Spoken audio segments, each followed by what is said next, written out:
तो हेलो दोस्तों, good morning. कैसे हैं आप सभी? आई होप कि सभी अच्छे होंगे और अच्छे से पढ़ाई कर रहे होंगे। तो आ गए हम लेकर के एक और सबसे अमेजिंग वाली वीडियो है, क्योंकि ये एलएलबी सेकेंड सेमेस्टर का सेकेंड क्वेश्चन पेपर हम आपको बता रहे हैं, ठीक है। और उसका गैसिंग पेपर है, जो पेपर आपके लिए आने वाला है जून 2024 में। तो चलिए देख लेते हैं पेपर को। एलएलबी सेकेंड सेमेस्टर एग्जामिनेशन जून 2024। सब्जेक्ट क्या है? Constitution law of India, code है K2002। मैक्सिमम मार्क्स होने वाले हैं इसमें 100 और टाइम है इसका 3 घंटे का। तो इत्मीनान रखिए। चलिए खोलते हैं किस्मत के पल्ले जो हमारे हाथों से लिखे जाने वाले हैं नेक्स्ट मंथ में।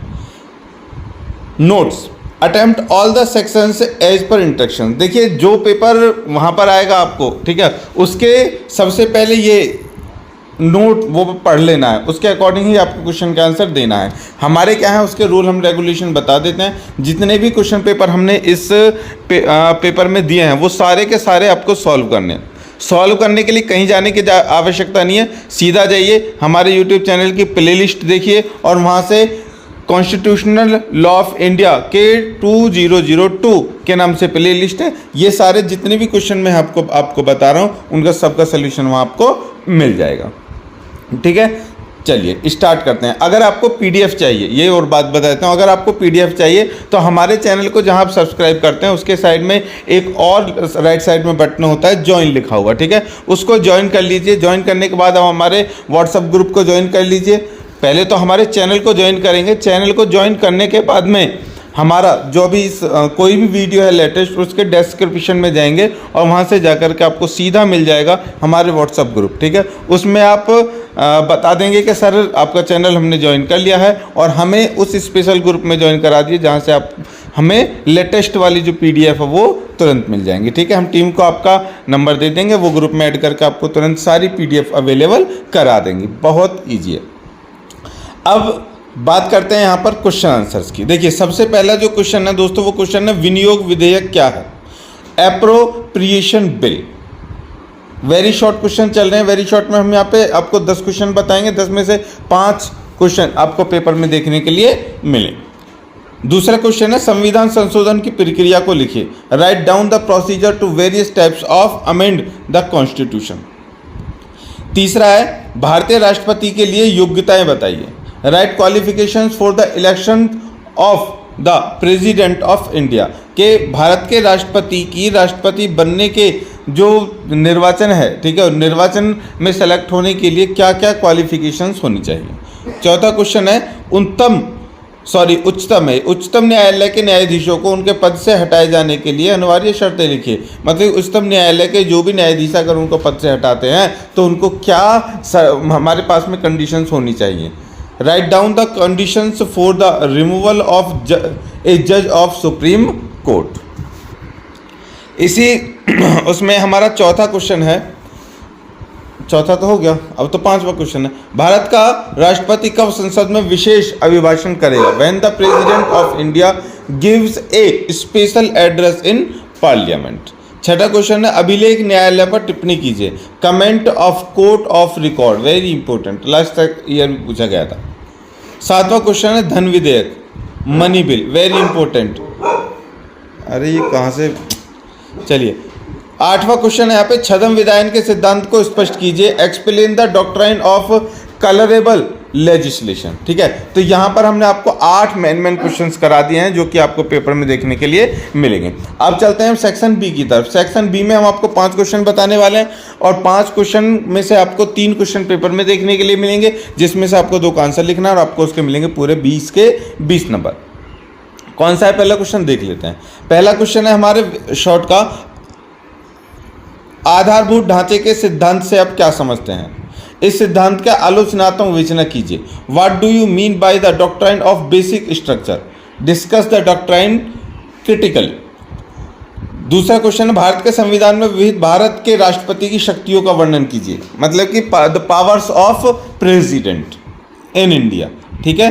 चलिए तीसरा क्वेश्चन है उच्चतम न्यायालय के न्यायाधीश की नियुक्ति एवं कार्यकाल की विवेचना कीजिए, उच्चतम न्यायालय के क्षेत्राधिकार को भी बताइए। क्वेश्चन थोड़ा सा ब्रीफ कर दिया गया है, हालांकि इससे रिलेटेड क्वेश्चन ऊपर भी है कि उच्चतम न्यायालय के न्यायाधीश को कैसे हटाया जा सकता है। यहाँ पर है कि उसको नियुक्त कैसे किया जाएगा, उसका कार्यकाल क्या है, उसकी शक्तियाँ क्या हैं, ठीक है, उसके क्षेत्र का सारा आपको बताना है।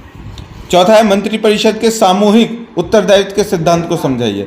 Discuss the principle of the collective responsibility of the council of ministers.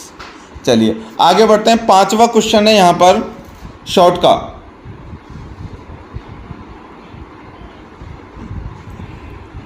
भारतीय संविधान के प्रावधानों के विश्लेषण, भारतीय संविधान के प्रावधानों के विश्लेषण से यह स्पष्ट होता है कि प्रधानमंत्री ही वास्तविक कार्य प्रमुख है। क्या आप सहमत हैं? मतलब कि भारतीय संविधान के जितने भी प्रावधान हैं उनको कौन पढ़ता है, कौन करवाता है, सबसे ऊपर जो होता है वो एक्चुअल में प्रधानमंत्री ही होता है। क्या आप इस बात से सहमत हैं या नहीं है? इस बात को आप बता सकते हैं, ठीक है। हालांकि यहाँ पर सहमत हैं उसी के बारे में बताएं। देखिए जब भी क्वेश्चन ऐसे आते हैं ना कि आप अपनी राय रखिए, तो ये आपके लिए बहुत ईजी हो जाता है, ठीक है, क्योंकि यहाँ पर आप अपनी प्रॉपर अपने बात से लिख सकते हैं, लेकिन लिखनी उसी से रिलेटेड है, कुछ और मत लिखना, उसी से रिलेटेड लिखना है, ठीक है, और अपने शब्दों में भी आप लिख सकते हैं।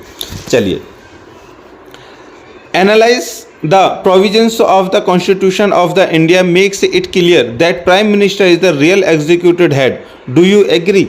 अगर वो प्रधानमंत्री ही सबसे बड़ा लगता है, क्या एग्री हैं? बिल्कुल। अभी जो सरकार चल रही है उसमें तो आपने देखा ही होगा, ठीक है, कि प्रधानमंत्री ही सबसे आगे हैं। ना तो प्रेसिडेंट दिखते हैं, ना गृह मंत्री दिखते हैं, ना वित्त मंत्री दिखते हैं, ना होम मिनिस्टर दिखते हैं, राष्ट्रपति भी नहीं दिखते, कोई नहीं दिखता, ठीक है। दो ही बातें चल रही हैं, ठीक है, या तो सुप्रीम कोर्ट के CJI चंद्रचूड़ जी या फिर प्रधानमंत्री। तो अब देख लीजिए कैसे कैसे किन किन टॉपिक्स पर आपको एनालाइज करना है और किन किन बातों को रख करके आप कह सकते हैं कि हाँ प्रधानमंत्री के हक में नहीं था ये करना, फिर भी प्रधानमंत्री जी ने करके दिखा दिया, ठीक है। चलिए सेक्शन सी की तरफ चलते हैं। वेरी वेरी इंपॉर्टेंट हो जाता है 60 नंबर का अकेला ये सेक्शन है, ठीक है। तो 60 नंबर के सेक्शंस के लिए अकॉर्डिंग टू द पेपर, जैसे पेपर में क्वेश्चन आते हैं 5, वैसे हमने यहाँ पर भी आपके लिए 5 क्वेश्चन रखे हैं, और उन 5 क्वेश्चन से आपको आंसर कितने के देने हैं? केवल मात्र 3 के, और 3 क्वेश्चन का आंसर देंगे तो एक क्वेश्चन है 20 का, तो 3 हो गए 60 के। क्वेश्चन देख लेते हैं, थोड़ा सा फॉन्ट है वो छोटा है, ध्यान से देखना। अनुच्छेद 356 के अंतर्गत, अनुच्छेद 356 के अंतर्गत राष्ट्रपति शासन से आप क्या समझते हैं? इसके अपने संविधान को सबसे अधिक दुरुपयोग किया हुआ है, उपबंध क्यों कहते हैं? क्या इसने अपने संघीय ढांचे को पचका दिया है? पचका दिया मतलब कि कमजोर कर दिया है? उद्धरण की सहायता से उत्तर दीजिए। क्या है question? What do you understand by the president rule under article 356? Why it is called most abusive provisions of the constitution? whether it has caused a dent on our federal structure? Give example to support your analysis। बहुत ही special और main question है।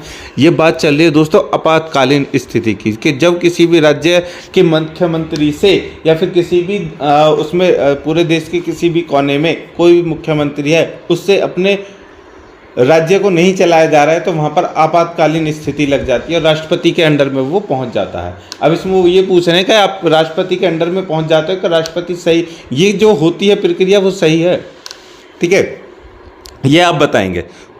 Question का इसका answer सबका भाई साहब play list में मिल जाएगा, प्ले लिस्ट में सभी के क्वेश्चन बने हुए हैं, बड़े अच्छे से उसको पढ़ ले, बहुत ही इंपॉर्टेंट क्वेश्चन है 20 नंबर का। दूसरा है केंद्रीय कार्यपालिका के विधायिकी और न्यायिक कार्यों का वर्णन कीजिए। Describe the legislate and judicial functions of the central executive. तीसरा क्वेश्चन है अनुच्छेद 368 के तहत संसद के संविधान के क्षेत्र विस्तार की विवेचना कीजिए, निर्मित वादों का हवाला दीजिए। Discuss the scope of parliament to amend the constitution under article 368, refer to decided cases. मतलब कि जो अमेंडमेंट है वो किस तरह से किया जा सकता है और संसद कब कहाँ पर कैसे कैसे वो कर सकता है। इसमें लैंडमार्क जजमेंट भी है, ठीक है, वो भी आपको लिखने हैं। चौथा क्वेश्चन है निर्मित वादों की सहायता से क्षेत्र के संबंध का सिद्धांत एवं सार और तत्वों का सिद्धांत की विवेचना कीजिए, ठीक है। ये सिद्धांत है, ये कौन सा? सार और तत्वों का, ये पिथ और पिथ का सिद्धांत भी कहा जाता है। Discuss doctrine of territorial territorial nexus and doctrine of pith and substance, दो वो है, ये सिद्धांत उनको बताना है, ठीक है। पिथ मैंने बोला ना, पिथ एंड सब्सटेंस का सिद्धांत भी है। चलिए पांचवा और अंतिम क्वेश्चन है, केंद्र तथा राज्यों के बीच विधायी शक्तियों के वितरण की क्या योजना है? संसद कब राज्य सूची के किसी भी विषय पर विधि बना सकती है? विवेचना कीजिए। ये फेडरल सिस्टम से जुड़ा हुआ है दोस्तों, ठीक है। What is the scheme of distribution to legislate powers between union and state?